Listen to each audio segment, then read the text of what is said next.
Eran las 2 de la madrugada cuando una carpeta encriptada apareció en la bandeja segura de Omar García Harfuch. El asunto era una sola línea que gritaba más que cualquier titular. Audios prohibidos. Lea antes de que desaparezcan. Harfuch, que había pasado noches enteras siguiendo hilos de lavado y protección política, supo de inmediato que esto no era un rumor más. Al abrir, encontró un paquete con audios, transcripciones y una nota.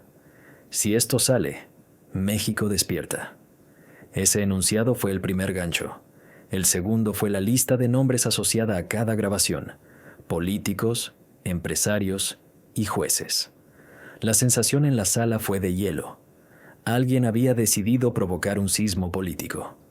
El primer audio no era una conversación casual, sonaba a plan. Una voz, clara, sin tartamudear, hablaba de rutas, de pagos y de limpiar expedientes. La voz tenía un timbre que cualquier que siguiera la política conocía. No era el tono del que se excusa en público, era el del que ordena en privado. Harfuch se quedó escuchando con el corazón en la garganta mientras la transcripción iba confirmando cada palabra. Fechas, montos, todos escritos en palabras. Y lugares. El primer gancho verdadero llegó cuando, a mitad del archivo, la voz nombró una plaza estratégica: la seguridad de la capital. Un plan para controlar quién investiga. Un plan que, si se concretaba, cerraría rutas de justicia. Llamó a su círculo más íntimo: Lupita, experta en metadatos; Durán, enlace con inteligencia; y Marta, asesora política que sabía leer el escenario mediático. No fue un consejo, fue una orden. Reprodujeron el audio en la sala segura y cruzaron fechas. Los metadatos no mentían. La grabación correspondía con horarios oficiales y movimientos bancarios que ya tenían subrayados en otras carpetas. Cada confirmación elevaba la adrenalina. «Esto no es solo corrupción», murmuró Lupita. «Esto es arquitectura de impunidad».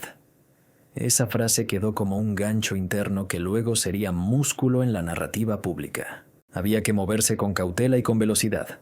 Mientras tanto, la nota que acompañaba los audios insinuaba que no eran obra de un traidor aislado. Hablaba de consenso interno y de voces que ya no aguantaban la presión. «Los audios son la punta visible de una red», decía la nota. Esa insinuación creó el hilo conductor de la investigación. No buscar al autor del chantaje, sino entender por qué y para quién existía la red. El segundo gran gancho apareció cuando encontraron un audio que no había sido listado. Una llamada breve donde se hablaba de fase final y de un nombre que no estaba en el resto de las transcripciones. El misterio crecía. ¿Qué era la fase final y a quién estaba dirigida realmente? Decidieron no ir a la fiscalía por la vía tradicional. La experiencia enseñaba que los expedientes pueden morir en escritorios cómplices. La estrategia fue triple y cronometrada. Primero, asegurar copias en manos internacionales. Segundo, trabajar con medios que tuvieran músculo para verificar y publicar con embargo. Tercero, preparar contraataques legales y mediáticos para cuando la reacción llegara. Cada movimiento fue pensado para mantener el control narrativo. Ese plan operativo interno fue otro gancho. La inteligencia no solo mostraba los audios, mostraba la forma de hacer que nadie pudiera neutralizarlos sin costo. Llegó la primera filtración controlada. Un pequeño fragmento, editado con pericia, que mostraba a la voz ordenar limpiar expedientes de 2 funcionarios incómodos. El fragmento cayó en manos de un periodista de alcance nacional y, como predijeron, encendió las redes. Pero el equipo fue cuidadoso. No todo salió de golpe. El tercer gancho fue táctico. Soltar información en dosis para obligar a los implicados a moverse, a delatar sus alianzas, a responder y, en la respuesta, dejar más huellas. Era una guerra de piezas y contrapesos donde la evidencia empujaba reacciones públicas que luego se podrían usar como prueba de conducta. Por último, la última parte de la noche trajo lo que nadie esperaba: una llamada anónima con una advertencia que parecía escrita por el mismo miedo. «Detente o todo se hará carne de cacería», decía el mensaje. No estaba firmada, pero el tono tenía la estructura de amenaza que solo cierta clase de poder maneja. Ese pulso de miedo fue el gancho emocional. Revelar la amenaza hacía visible el riesgo, y visibilizar el riesgo ponía en escena la valentía y la vulnerabilidad del perseguidor. El primer capítulo terminó con Harfuch mirando la ciudad desde su ventana, consciente de que una revelación podía salvar instituciones o desatar un caos. La pregunta quedó flotando. ¿Estaba el país listo para escuchar lo prohibido? Amanecía con un cielo gris sobre la Ciudad de México cuando Harfuch volvió a escuchar los audios, esta vez con los ojos cerrados. Cada palabra era un eco de poder y cinismo. No se trataba de un político hablando con colegas.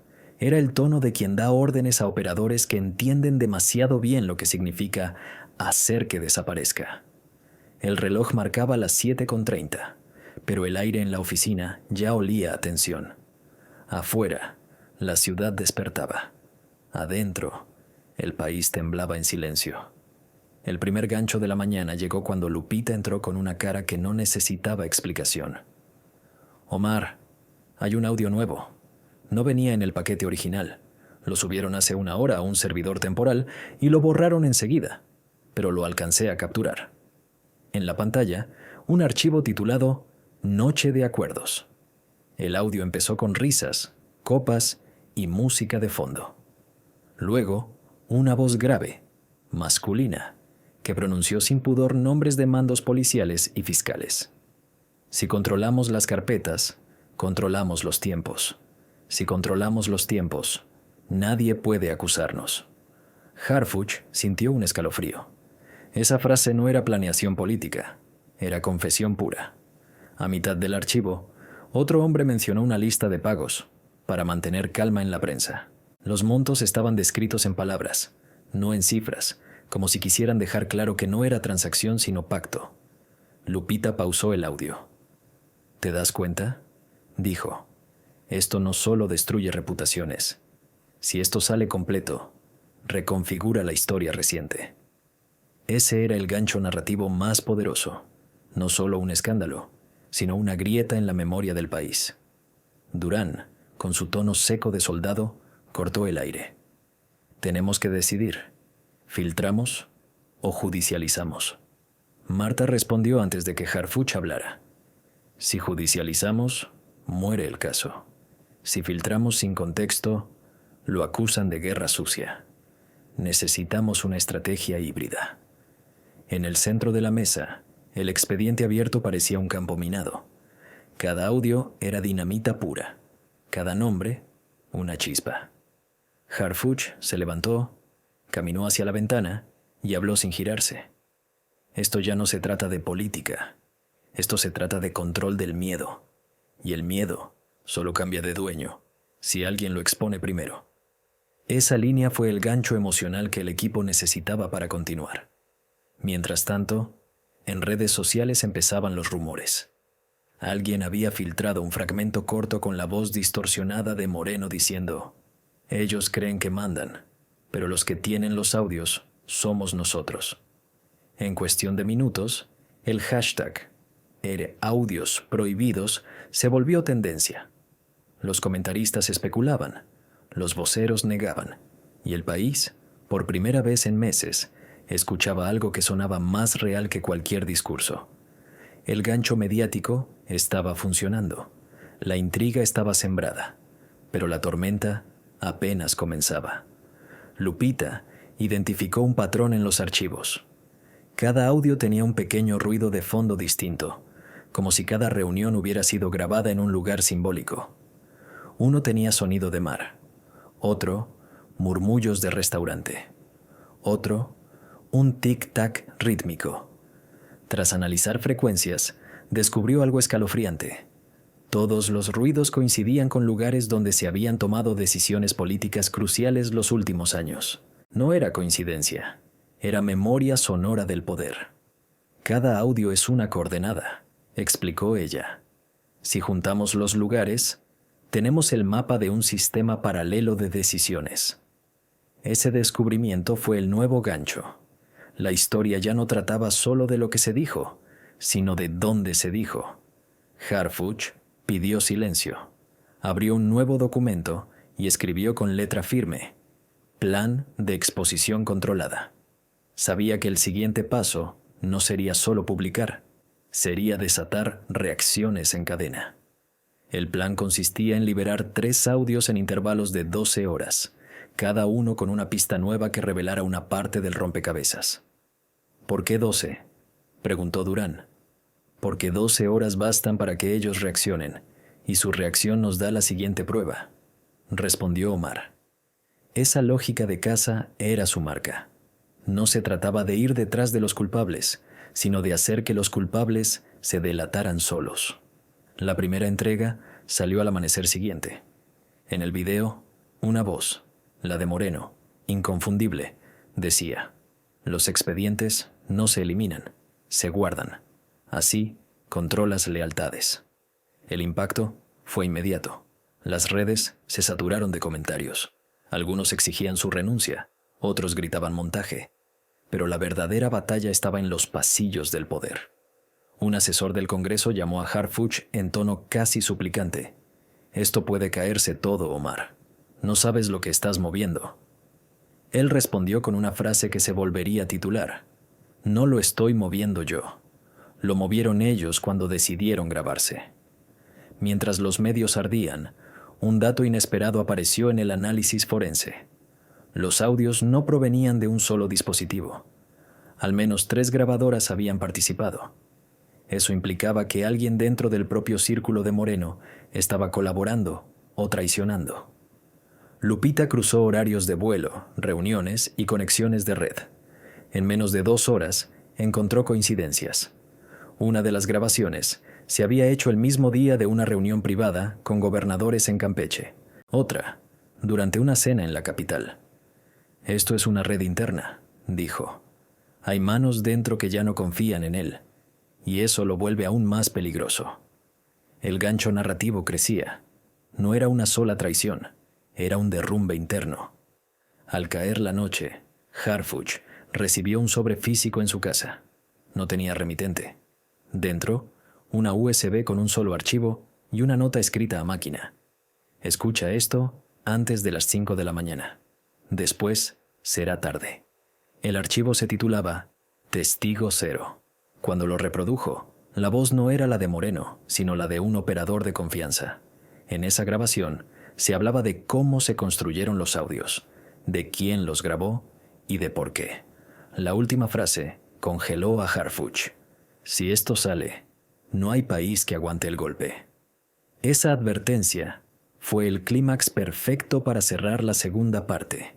Una nueva capa de peligro, una amenaza velada y la certeza de que lo que estaba por descubrir podría reventar el equilibrio entero del poder. Y mientras el reloj marcaba las 3:10, Omar sabía que el día siguiente no sería solo una jornada de revelaciones, sino de supervivencia. Porque cuando los secretos hablan, siempre alguien intenta silenciarlos. El amanecer llegó sin color. Desde su ventana, Harfuch observaba cómo el sol apenas se atrevía a romper la neblina sobre Reforma. No había dormido en toda la noche. La voz del testigo cero seguía sonando en su cabeza como un eco venenoso. Si esto sale, no hay país que aguante el golpe. Era la frase perfecta para paralizar a cualquiera. Pero a Omar no lo paralizaba, lo empujaba. Sabía que los audios no eran simples grabaciones clandestinas, sino una especie de arma diseñada para doblegar voluntades. Y ahora esa arma estaba en sus manos. El primer gancho de esta nueva fase fue emocional. Harfuch entendió que no solo estaba persiguiendo a un corrupto, sino deteniendo una maquinaria que podía hundir la estructura del Estado. Lupita, con los ojos enrojecidos, llegó con los resultados del análisis forense del archivo del testigo. No es solo un operador, es alguien que estuvo en la mesa, Omar. Los audios se grabaron con micrófonos instalados en los floreros. Cada flor era una antena. Todo estaba planeado. Harfuch la miró incrédulo. ¿Quieres decir que no grabaron por accidente? Ella negó. No, grabaron por estrategia. Querían usar esto como seguro de vida. Ese descubrimiento fue el segundo gran gancho. Los audios prohibidos no eran filtraciones. Eran un seguro interno del propio sistema, creado por los que sabían que el poder en México se paga caro y se pierde aún más caro. Durán apareció con un mensaje urgente. Interceptamos una conversación entre dos ex colaboradores de Moreno. Están planeando salir del país. Usaron la palabra limpieza como código. Creemos que ya se dieron cuenta de que alguien tiene las grabaciones. Harfuch sabía lo que eso significaba. Cuando empiezan las fugas, comienzan también los accidentes. Aseguren rutas. Nadie sale sin revisión, ordenó. Marta, siempre con una lectura más política, añadió: esto puede ser más grande que un escándalo. Si estos audios demuestran que se usó la seguridad del Estado para fines personales, no solo cae Moreno, cae la confianza en las instituciones. Y en el silencio que siguió, todos entendieron el peso de lo que estaba en juego. Al mediodía, la segunda entrega mediática se publicó. En el audio, la voz de Moreno decía sin titubeos: tenemos que tener algo de cada quien, de todos. Es la única forma de gobernar. Era un manual de control disfrazado de conversación. La reacción fue inmediata. Los medios internacionales tomaron la nota. Periodistas de América Latina hablaban de un nuevo Watergate mexicano. El país estaba en shock. Las tendencias en redes no eran ya hashtags, eran campos de batalla. Entre quienes gritaban justicia y quienes repetían montaje, el país parecía dividirse en dos realidades. Ese era el tercer gancho. La polarización ya no era ideológica, era moral, y cada nuevo fragmento de audio hacía que los neutros desaparecieran. Esa tarde, Harfuch recibió una llamada cifrada desde la Embajada de Estados Unidos. Una voz fría, femenina, habló sin rodeos. Tenemos interés en los audios. Sabemos que hay referencias a financiamiento ilegal y a protección a ciertos grupos.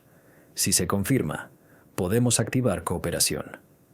Omar respondió con cautela. Esto no es una operación extranjera, es una limpieza interna. Lo entendemos, dijo la voz, pero cuando el crimen toca estructuras de seguridad, deja de ser interno. Nos vemos esta noche. Ese intercambio fue otro gancho narrativo. La historia dejaba de ser nacional. El mundo estaba mirando. Mientras tanto, Lupita seguía rastreando el origen del archivo del Testigo Cero. Descubrió algo perturbador. El archivo fue subido desde un servidor ubicado en un edificio gubernamental. Alguien dentro del sistema lo había filtrado deliberadamente. Cuando Harfuch vio la dirección, su rostro se tensó. Era una instalación que respondía directamente a la Secretaría de Gobernación. Nos están observando desde adentro, murmuró. Esto ya no es solo Moreno. Esto toca estructuras más arriba. El silencio que siguió fue largo y espeso. Nadie quería decir lo obvio, que estaban frente a una red que superaba cualquier cálculo político. Esa noche, durante la reunión secreta con los estadounidenses, Harfuch presentó solo fragmentos. Si publico todo, se desata el caos. Pero si no publico nada, nos lo quitan. La agente lo observó. Entonces, publique lo justo, para que no puedan ocultarlo. Y eso hizo. A medianoche, el canal de Teo González difundió el tercer audio. Una conversación donde Moreno mencionaba, con descaro, pagos a periodistas, manipulación de encuestas y coordinación con jueces federales. Pero el verdadero golpe estaba al final del clip. Harfuch cree que puede limpiarlo todo, pero todos tenemos un expediente sobre él. Ese fue el gancho más brutal. El cazador acababa de convertirse en presa. El teléfono de Harfuch sonó sin parar. Mensajes de aliados, amenazas, advertencias. Pero entre todos, uno lo dejó helado. Era de un número desconocido. No sabías que también te grabaron, ¿verdad? Sintió un vacío en el estómago. ¿Era posible que entre los audios hubiera también material suyo? Lupita corrió a revisar los metadatos de todos los archivos. A las 3 de la madrugada volvió con la respuesta. Sí, Omar. Hay un archivo etiquetado como HBoss. Está encriptado. Y la clave parece tener tus iniciales. Ese fue el nuevo punto de inflexión, el gancho más personal. Los audios prohibidos no solo destruían a Moreno, podían destruirlo a él también. El reloj marcaba las 3:15 cuando Harfuch se quedó solo frente a la pantalla. En el escritorio, la memoria con el archivo sellado. Sabía que podía contener cualquier cosa, una manipulación, una mentira, o la prueba de que lo estaban vigilando desde hacía años. En su cabeza, una idea retumbaba con fuerza. El que busca la verdad en México termina siendo parte de la mentira. Y aún así, con la misma calma con que enfrentó balas y traiciones, escribió un mensaje corto para Lupita. Desencripta todo, pase lo que pase. Sabía que, al hacerlo, cruzaba una línea invisible. Lo que viniera después ya no sería investigación, sería guerra.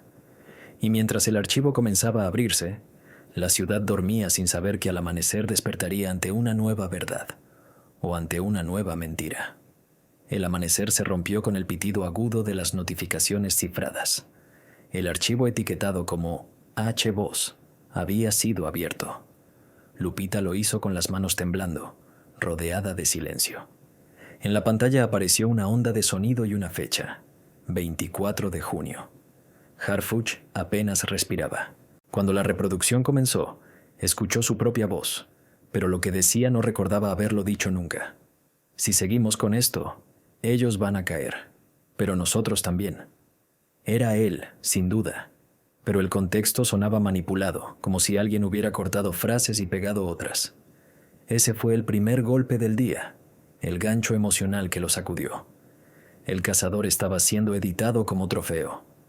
Lupita analizó el audio, cuadro por cuadro. Hay cortes, Omar. Claros. Esto no es original. ¿Puedes probarlo? Puedo, pero no bastará.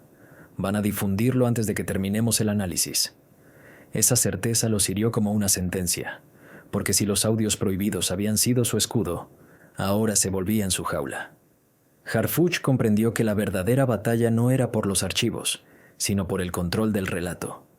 Y el relato se gana con velocidad, no con verdad. Mientras hablaban, una alerta reventó en los monitores. Un canal de video acababa de subir un clip titulado La doble cara de Harfuch. En él, su voz, la manipulada, prometía encubrir a un empresario investigado. Durán golpeó la mesa. Lo soltaron. Marta respiró hondo. Era cuestión de tiempo. Ahora van a intentar voltearte con tu propia arma. Harfuch guardó silencio unos segundos. Luego habló con voz baja pero firme. Entonces, jugaremos a su juego. Si quieren teatro, les daremos un guión mejor. Esa frase fue el nuevo gancho. El giro de víctima a estratega.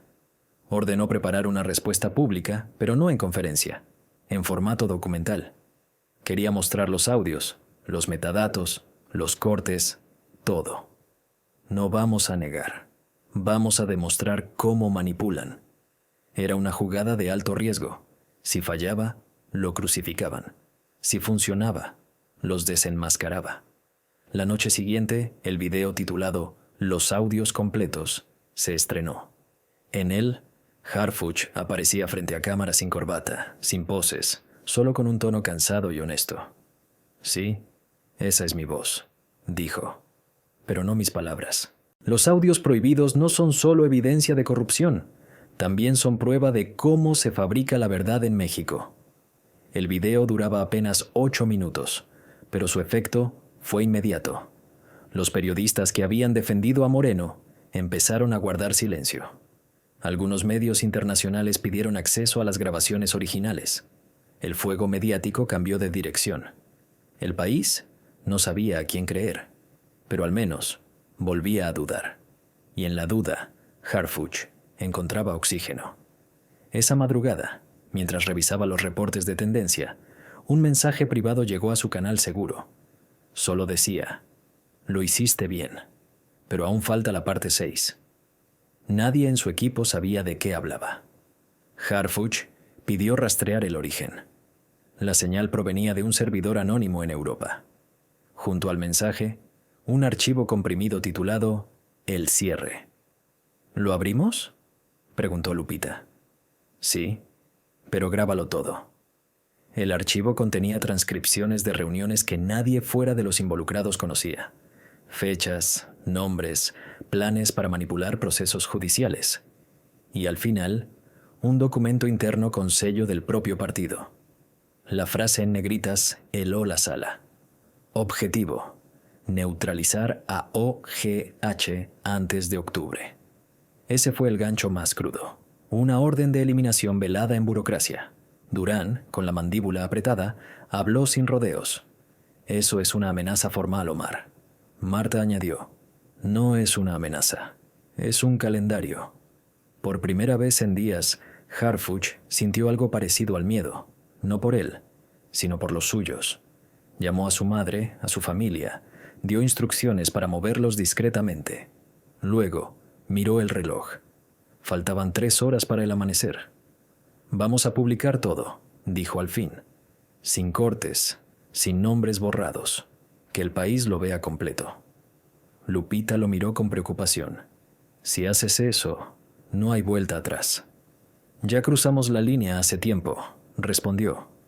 Esa decisión fue el clímax moral, la aceptación de que la verdad, una vez soltada, ya no pertenece a nadie. El video final, de 40 minutos, se publicó al mediodía siguiente. Mostraba fragmentos íntegros, documentos, audios sin edición. En menos de 1 hora, el país entero estaba en shock. Los titulares eran un espejo del caos. Harfuch destapa red de manipulación nacional. Los audios que nadie debía oír. El fin del silencio político. El poder respondió con lo que sabe hacer. Ruido, conferencias, negaciones, distractores. Pero ya era tarde. Las pruebas estaban en miles de servidores, replicadas por periodistas, activistas y ciudadanos. México, por primera vez en mucho tiempo, escuchaba no solo lo que se decía, sino cómo se decía. Esa noche, Harfuch apagó los monitores y salió a la terraza. La ciudad seguía viva, ajena, caótica. En el aire flotaba una mezcla de alivio y peligro. Durán se acercó y le preguntó en voz baja. ¿Y ahora qué sigue? Harfuch lo miró sin sonreír. Ahora esperamos el golpe, pero ya no en silencio. Esa frase cerró el círculo. Porque los audios prohibidos ya no eran su carga. Eran la voz de un país que, aunque dolido, había empezado a escuchar de verdad. Durante las primeras horas después de la publicación completa, el país parecía un animal herido. En las calles, los noticieros transmitían en bucle fragmentos de los audios prohibidos. Las redes eran un campo de batalla de incredulidad, rabia y celebración. Algunos decían que Harfuch había hecho lo que nadie se atrevió. Otros, que había traicionado al sistema que juró proteger. En los cafés, en los taxis, en los mercados, la frase más repetida era: ¿ya escuchaste los audios? México entero hablaba, y por primera vez, no lo hacía en silencio. Ese fue el primer gran gancho de esta parte. La verdad ya no necesitaba defensores. Se propagaba sola. Lupita, agotada, miraba las métricas en las pantallas del centro de análisis. 120 millones de reproducciones en menos de un día. 3 continentes reportando el caso. Pero junto con la atención llegaron los ecos del poder. A las 3 de la tarde, un mensaje cifrado entró en el sistema. Procedimiento activado. Protocolo rojo. Durán, que conocía esa terminología, se puso pálido. Eso significa que van a responder con fuerza institucional. ¿Qué tipo de fuerza?, preguntó Marta. El tipo que no deja rastros. El silencio cayó como una sentencia. Sabían que la maquinaria del poder, cuando se siente amenazada, no manda comunicados, manda fantasmas. Esa misma tarde, un convoy sin placas fue visto cerca de las oficinas donde trabajaba el equipo de Harfuch. No había insignias, pero el patrón de movimiento era claro: reconocimiento. Harfuch dio una orden breve: Dispersión inmediata. Nadie duerme en su casa. El protocolo era casi militar. Cada miembro del equipo debía desaparecer del radar digital. Lupita se refugió en un departamento sin ventanas. Durán se movió hacia una base de inteligencia en el sur. Marta cambió de vehículo 3 veces. Harfuch, sin embargo, se quedó. Si me escondo ahora, dijo, todo pierde sentido. Esa decisión fue el gancho moral. Quedarse visible como acto de resistencia. La noche cayó sobre una ciudad en ebullición. Mientras en televisión los portavoces del gobierno pedían calma institucional, en los pasillos del poder se redactaban órdenes de captura disfrazadas de citaciones. Harfuch recibió una copia filtrada. Solicitud de comparecencia por uso indebido de información reservada. Durán lo miró con furia. Van por ti. Déjalos venir, respondió Omar, con una calma que helaba más que el miedo. Sabía que el precio de exponer el poder es convertirse en enemigo del sistema. Pero también sabía algo que ellos no. Los audios estaban replicados en más de 100 servidores. Aunque lo detuvieran, la historia ya estaba suelta. Esa noche, a las 11:30, se transmitió una entrevista improvisada. Teo González, el periodista que había acompañado el proceso, apareció en pantalla con voz grave. México está frente a una de las mayores revelaciones de su historia reciente, pero también frente a su prueba más peligrosa. Puede sobrevivir a la verdad. El rostro de Harfuch, transmitido en vivo desde un lugar desconocido, apareció segundos después. No hice esto para destruir a nadie, dijo. Lo hice porque el silencio también mata. Y ya mató demasiado. Esa frase fue el nuevo gancho emocional. El héroe sin heroísmo. El hombre que actúa no por gloria, sino por necesidad. Pero el golpe no tardó. Al amanecer, un comunicado oficial anunció que Harfuch estaba bajo investigación por violación de protocolos de seguridad y divulgación de material confidencial. En otras palabras, el Estado lo estaba cazando. Lupita, desde su escondite, le envió un mensaje. «Te lo advertí». Él respondió solo con 2 palabras. Ya lo sabía. Esa aceptación no era resignación, era desafío, porque entendía que lo que había expuesto no podía volver a enterrarse. Cada intento de silenciarlo solo hacía que más gente buscara escuchar los audios originales. La verdad se había vuelto viral, indomable, casi mítica. A mediodía, cuando el convoy de la Policía Federal se acercó a su ubicación, Harfuch no corrió. Salió del edificio con las manos a la vista, rodeado de cámaras que los propios ciudadanos encendían desde los balcones. ¿Es usted Omar García Harfuch?, preguntó el comandante al frente. «Lo soy», respondió. «Está usted detenido por violación de la Ley de Seguridad Nacional». Harfuch lo miró sin pestañear. «No violé nada. Solo presioné play». El comentario se volvió titular instantáneo. Ese fue el gancho mediático que incendió las redes. Lo subieron a la camioneta sin violencia, pero el ambiente era denso, cargado. Dentro, el comandante bajó la voz. «Entre nosotros, jefe, hizo lo correcto». Omar giró apenas el rostro. «Entonces no lo olvide cuando le toque decidir qué callar». Esa línea, capturada por uno de los escoltas que grabó con su celular, se volvió el nuevo himno de resistencia. Miles de usuarios la replicaron en horas. «No lo olvides cuando te toque callar». La frase trascendió la política.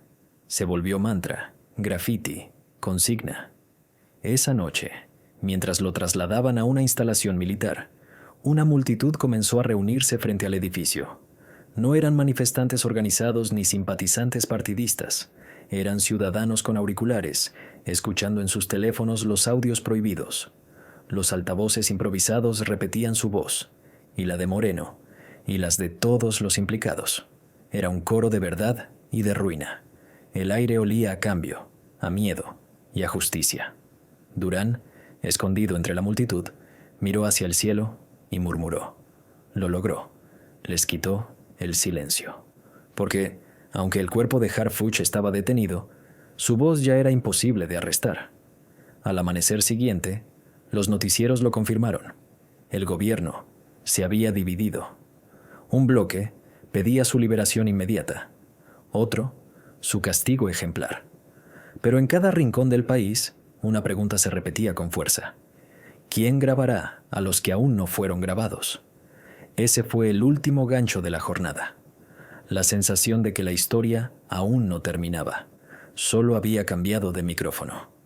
La celda era fría y sin ventanas. Un cubo de concreto con un silencio demasiado denso. Harfuch llevaba 3 días allí. No sabía la hora. Solo intuía el paso del tiempo por la rutina de los pasos de los guardias. Le habían quitado el reloj, el teléfono y hasta los cordones. Pero no podían quitarle lo que más temían. La historia ya había salido al mundo. El primer gancho de este último tramo fue la contradicción. Un hombre aislado que había hecho hablar a todo un país. Afuera, México hervía. Las calles de la capital se habían llenado de gente que nunca antes había marchado. Algunos llevaban carteles con frases de los audios. Otros simplemente ponían altavoces con las grabaciones. Los medios ya no hablaban de filtraciones. Hablaban de la verdad que se escucha. Y aunque el gobierno insistía en que la detención era un proceso temporal, todos sabían que esa era la forma elegante de decir castigo. Mientras tanto, en las oficinas del PRI, el silencio era absoluto. Moreno no aparecía en público desde hacía 2 días. Los rumores hablaban de reuniones secretas, de llamadas frenéticas con el extranjero, de una huida planeada. Pero nadie podía confirmarlo. Era como si el mismo sistema que lo había protegido ahora lo devorara. En la madrugada del 4.º día, Harfuch recibió su primera visita. Un hombre vestido de civil, rostro neutro, se presentó como mediador del Ejecutivo. «La situación es complicada, secretario», dijo con tono ensayado. «El país está polarizado. Hay gente en las calles pidiendo su libertad, pero también hay quienes exigen su cabeza. Si nos ayuda a calmar las cosas, podríamos negociar su salida». «¿Negociar la verdad?», respondió Omar sin levantar la voz. «Eso ya no se puede. La verdad no se guarda, se multiplica». Esa frase, capturada por las cámaras de seguridad internas y filtrada horas después, se volvió otro símbolo. La verdad no se guarda, se multiplica. A las 6 de la mañana, Lupita logró interceptar una llamada entre 2 asesores del partido. En ella se escuchaba con claridad: «Si Moreno no aparece antes del fin de semana, lo dejamos solo. Ya nadie quiere hundirse con él». Ese audio fue la última pieza del rompecabezas. El sistema se estaba desmoronando desde dentro. Durán, desde su refugio, lo escuchó 3 veces antes de decidir moverse. Envió la grabación a Teo González, quien la publicó sin firma. En cuestión de minutos, la noticia recorrió el país. El PRI abandona a su líder. Y aunque nadie lo decía abiertamente, todos entendían el mensaje. Harfuch había ganado la guerra narrativa, pero él no lo sabía. En su celda, los minutos eran invisibles. La puerta metálica se abrió de golpe y un guardia susurró: «Tiene derecho a una llamada». Omar tomó el teléfono y marcó un número de memoria. La voz al otro lado era cálida y cansada. «¿Mamá?» «Hijo, todo México te escucha». Esa frase, simple y humana, fue el gancho emocional más potente de toda la historia. Porque en medio del ruido político, la voz de una madre devolvía la escala real del sacrificio. Esa misma tarde, la presión internacional aumentó. Organismos de derechos humanos exigieron su liberación inmediata. La ONU pidió garantías de seguridad. Estados Unidos solicitó acceso al expediente. El gobierno, acorralado, anunció una revisión de medidas cautelares. En términos simples, iban a soltarlo. Y lo hicieron. A las 9:40 de la noche, Omar García Harfuch salió del edificio de seguridad federal. No hubo aplausos oficiales ni ruedas de prensa, pero había cámaras, muchas, y detrás de ellas, un país expectante. Frente al portón, un periodista gritó la pregunta que todos querían hacer. ¿Valió la pena, Harfuch? Él miró al frente, con el rostro exhausto, y los ojos firmes. Sí, porque ahora todos saben cómo suena la mentira. Ese fue el gancho final, la frase que selló el mito. En las horas siguientes, los audios siguieron circulando, ahora sin censura.